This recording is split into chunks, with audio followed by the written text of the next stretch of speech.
So you can have a burden removed but still have a yoke, because the yoke is around your neck. So it means it does not give you the ability to look forward in life, to look ahead, because it's heavy on your neck. People that are yoked cannot go far because a yoke is attached to a chain. So you try to move, but the only place you can see is how far the chain has brought you, not further than that. That's why last night's message was that Lord opened my eyes to what? To see. And tonight's message is that let every yoke and every burden be broken,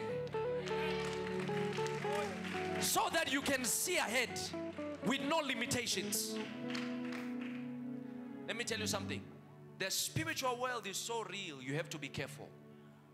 And no child of God is permitted to ignore the spiritual world. No child of God is permitted to ignore the devices of the enemy. No child of God is permitted to ignore satanic devices.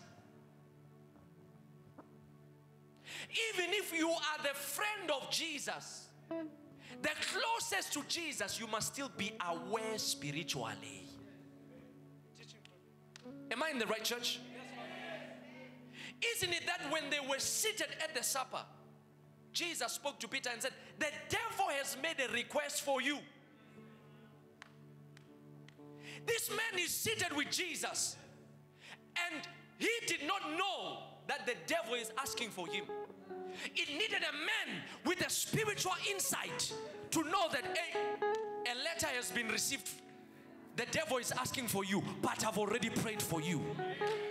So it does not matter how prayerful you are or how close you are to Jesus, whether you are a pastor, prophet, apostle, evangelist, it does not matter which rank you are in. You must always be attentive spiritually, because the enemy is roaming around like a roaring lion looking for somebody to devour, and the church cannot be asleep.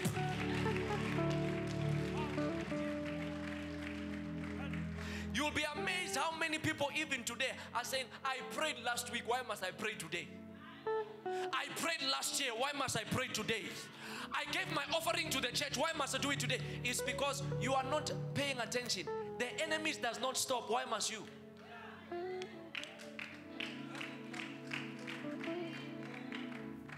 That's why, are you here? That's why when the Lord blesses you, the blessing must be an indication that it's time for me to pray like never before.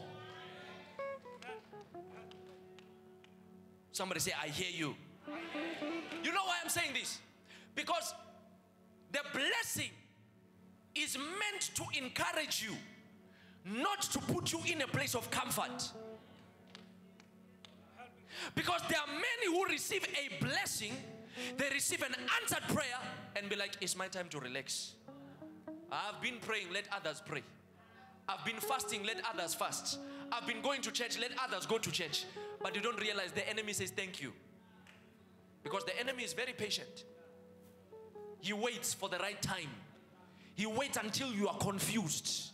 He waits until your mind is not in the right state. And says, that's where I've been, that's what I've been waiting for. And at that time you are saying, no, I'm relaxed. But you don't realize that you are losing your spiritual authority. You must always be attentive. Thank God for the job, but I've got to keep on praying. There must be a better one. Thank God I did a crusade and the crusade was successful, but I'm not stopping now. There's still many yokes that need to be broken. There's still many burdens that need to be broken. I still continue. A blessing is an indication that I still gotta keep going.